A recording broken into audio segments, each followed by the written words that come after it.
your flight? Was it true? That's what the critics say. They are all aviation experts. I have nothing to say. So where was the problem? Then if this was not the problem, then what happened? The problem was the government.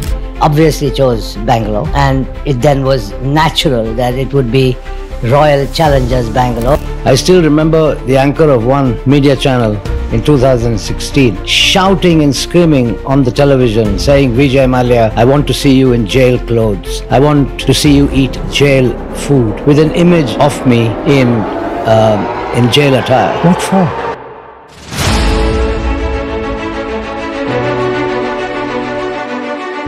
బెంగళూరులో పుట్టి కలకత్తాలో పెరిగి BCom పట్టభద్రులైనటువంటి ఒక వ్యక్తి UB సామ్రాజ్యాన్ని చేపట్టిన తర్వాత ఆ విధంగా ఏ విధంగా డెవలప్ చేయడం జరిగింది, దాన్ని చూసినటువంటి ఒక పన్నాగం ఏంటి అనేటువంటిది ఈ విషయంలో తెలుసుకోబోతున్నారు. అతని ఎవరో కాదు, విజయ్ మాల్యా. విజయ్ మాల్యా అనగానే ద టామ్ బాయ్ అనేటువంటి విషయం మీకు గుర్తొస్తుంది.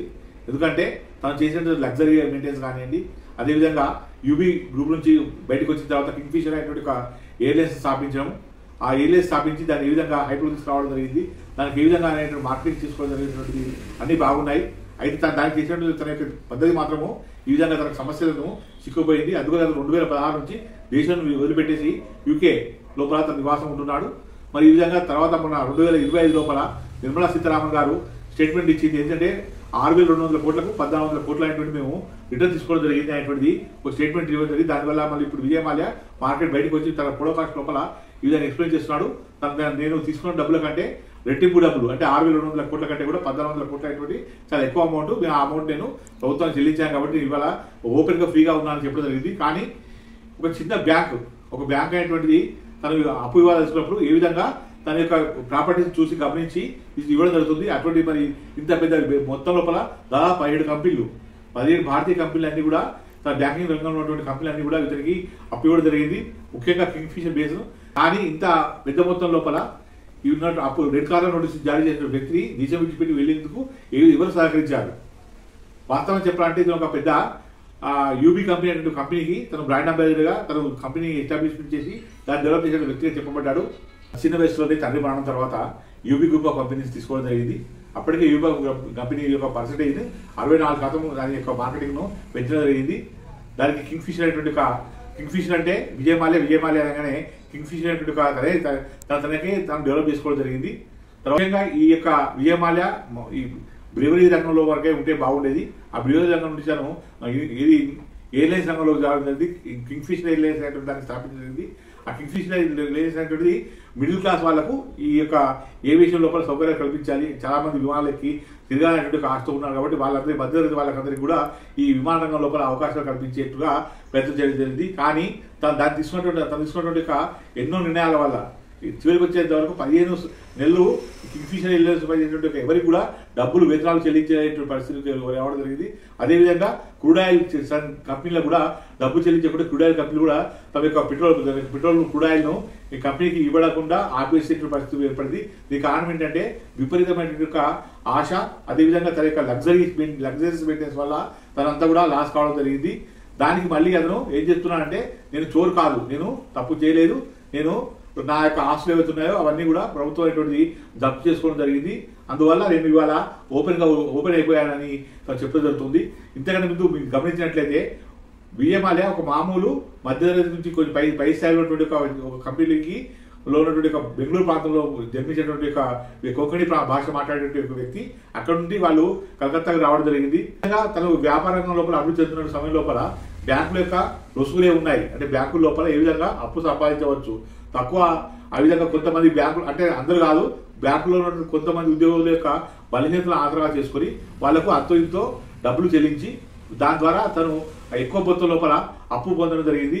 దాన్ని భారతదేశం లోపల ఈ వ్యాపారము ఇదే విధంగా ఈ యొక్క మోసగాళ్ళు వీళ్ళంతా కూడా కలిసి రాజకీయ నాయకులకు సహకరించడము, రాజకీయ నాయకులకు ఫండింగ్ ఇవ్వడము, దానివల్ల ఈ రాజకీయ నాయకులు అనేటువంటి దీనిలో ఉన్నటువంటి కొన్ని పార్టీల వాళ్ళు ముఖ్యంగా ఉన్నటువంటి మెయిన్ ఉన్నటువంటి 2 పార్టీల లోపల కొంతమంది వ్యక్తులు ఇతను సహకరించడము, ఇంత రెడ్ కార్నర్ నోటీస్ ఇచ్చినా కూడా ఇతను ఈ భారతదేశం నుంచి తప్పించుకొని అతను లండన్ వెళ్ళిపోవడం అనేటువంటి కూడా జరిగింది. దీనికి అందరికీ కారణం ఏంటి అంటే ఈ భారతదేశంలో ఉన్నటువంటి ఈ యొక్క రాజకీయ వ్యవస్థలో లొసుబాట్లు, అదేవిధంగా బ్యాంకింగ్ రంగంలో యొక్క లొసుగులు, లోపాలన్నీ కూడా మనం గమనించవచ్చు. మరి ఒక చిన్న కోట్లు నాన్ ప్రిఫరెన్స్ అసెట్స్ ఎన్పిఏ అనేటువంటిది ఇతని మీద జరిగినప్పుడు ఇతని మీద ప్రభుత్వం అనేటువంటిది ఎందుకు ఇంత అశ్రద్ధ చేసింది అనేటువంటి విషయం మనం గమనించవచ్చు. అంటే దీనికి కారణం ఏంటి అంటే పెద్ద స్థాయిలో ఉన్న వ్యక్తులు, అంటే మన భారతదేశంలో ప్రజాస్వామ్యం ఉన్నది, ప్రజలందరికీ కూడా సమానమైన హక్కులు ఉన్నాయని చెప్పబడినప్పటికీ కూడా ఈ బాగా డబ్బు ఉన్నటువంటి వ్యక్తులు ఎన్నో మోసాలకు సంబంధించిన బ్యాంకింగ్ రంగం లోపల ఎన్నో రకాలైనటువంటి మోసాలు చేయడం జరుగుతుంది. ఇప్పటికైనా కూడా మన ప్రభుత్వంలో ఉన్నటువంటి వ్యక్తులంతా కూడా ఇప్పుడు ఏమంటున్నాడు విజయ్ మాల్యా అంటే నేను కట్టినటువంటి డబ్బు అనేటువంటిది 14,000 కోట్లు కాబట్టి 6,200 కోట్ల కంటే ఈ అమౌంట్ అనేటువంటిది డబ్బుల కంటే ఎక్కువ కాబట్టి నేను ఇవాళ సేఫ్గా నేను అప్పంతా చెల్లించట్లే అయిపోయింది అనేటువంటి చెప్తుంది. దీనికి సంబంధించిన విషయం కూడా ప్రభుత్వం అనేటువంటి ఒక చక్కటి స్టేట్మెంట్ ఇవ్వాలి. ఇచ్చి ఇటువంటి వ్యక్తులు భవిష్యత్తులో రాకుండా కట్టుదిట్టమైనటువంటి చర్యలు తీసుకోవాల్సిన అవసరం ఉంది. మరి విజయ్ మాల్యా మరి చోరా కాదా అనేటువంటి మీ యొక్క కామెంట్లో తెలపండి. ఎందుకంటే మరి చుట్టూ ఉన్నటువంటి పరిసరాలు మనం గమనిస్తుంటాం, ఎంతోమంది ఇటువంటి యొక్క ఫ్రాడ్స్ మోసగాలని చెప్పేటువంటి వాళ్ళు చాలా మంది సమాజంలో ఉన్నారు. వాళ్ళందరినీ కూడా ప్రభుత్వం అనేటువంటి గుర్తించాలి. ఇటువంటి వాళ్ళ వల్లనే పేదవాళ్లకు అప్పు అనేటువంటి మనకు రాకపోవడం జరుగుతుంది. ఒక నెల మనం పేమెంట్ లేట్ చేసినప్పుడు కూడా ఒక మధ్యవర్తి వ్యక్తి దానికి ఫైన్ వేస్తుంది, మినిమం బ్యాలెన్స్ మెయింటైన్ చేయకుండా ప్రభుత్వం ఫైన్ వేస్తుంది. అదేవిధంగా మనం GP, Google Pay, PhonePe లాంటినప్పుడు అన్నింటి లిమిటేషన్. కానీ ఇటువంటి ఫ్రాడ్ చేసినటువంటి వ్యక్తుల మాత్రం ఎటువంటి లిమిటేషన్ లేకుండా, ఎటువంటి నియమాలు, ఎటువంటి రూల్స్ లేకుండా వీళ్ళు విచ్చలవిడిగా ఆర్థికమైన నేరాలు పాల్పడడం అనేటువంటిది ఒక భయంకరమైన పరిస్థితి ఉంది. మీరు గమనించండి, ఒక మధ్యవర్తి వ్యక్తి అంటే ఒక పేద వ్యక్తి మన గ్రామీణ ప్రాంతాల లోపల ఒక బ్యాంకు ద్వారా ఎన్ని రకాల సమస్యలు ఎదుర్కొంటారో కూడా ఆ వ్యక్తి ద్వారా మనం మాట్లాడదాం. కాదా ఇప్పుడు ఊళ్ళల్లో ఇప్పుడు బ్యాంకు పైసలు పెట్టకుండా పోయినప్పుడు ఏమైతారు వాళ్ళు? బ్యాంకులో అతను 5-6 తీసుకొని వచ్చి అమ్మ పైసలు కట్టాలి, మరి ఎప్పుడు కడతామంటారు. నాకు వెళ్ళేటట్లేవు సార్, ఇప్పుడు ఇంకో నెల వరకు కడతాను, నెల దాకా ఆగేది. నువ్వు ఎటు చేసి 3-4 రోజులు కడితేనే కానీ కట్టకపోతే నీ ఇల్లుకు తాళం పెడతారు, ఇంట్లోకి వెళ్ళి బయటికి వెళ్ళగొడతారు. నువ్వు బేకార్ అవుతావు, రోడ్ల పని తిరుగుడు అవుతుంది, నీ బతుకు బజారు పాలవుతుంది అని పోతారు. అది బ్యాంకు పరిస్థితి. విజయ్ మాల్యా అనే వ్యక్తి 1,000 కోట్ల రూపాయలు ముంచిపోయింది, దేశంలో పారిపోయింది. వాడిని ఏం చేయాలి మనం? వాడిని ఏ ఆస్తున్నా గవర్నమెంట్ జప్తు చేసుకోవాలి, అమ్మి వాని అప్పు తీరే అంతమంది నేర్పాలి. ఏమన్నా మిగిలినాయి వాని అకౌంట్లను ఎక్కడనో పెట్టి వానికి ఎవడన్నా అందుబాటులోనికి వాడిని ఫోన్ చేసి మన అకౌంట్లో ఇంత వేసినామని వాడు సరిపోను వాని అప్పు తీరినాకనే మిగతా పైసలు వాని ఆర్డర్ చేయాలి. వానికి ఉన్నోనికి ఓటి లేనోనికి ఓటి అని కాదు, లేనివన్నీ అన్యాయంగా వాని బజారు గుంజి బట్టలు ఇప్పించి తిప్పిస్తాను, దారుణంగా చేస్తారు సార్ బాకీ వాళ్ళు. ఈ బాకీ ఎట్లా తీర్పాలి అనే బాధతోటి ఆత్మహత్యలు, మందు దాగుడు, ఉరి పెట్టుకొని సత్తుడు, ఎన్నో రకాల హింస పడతాడు. లేనోడు ఉన్నోడు విడిచిపెట్టిపోతాడు. వాని పరిస్థితి ఏంది? ఉన్నాయి నా మందం నేర్పుకుంటా అని వీళ్ళు నిమ్మలంగా ఉంటారు. అది పరిస్థితి. దీనికి కారణం రాజకీయ నాయకుల, బ్యాంకా, లేకపోతే బాగా డబ్బున్నోళ్ళ?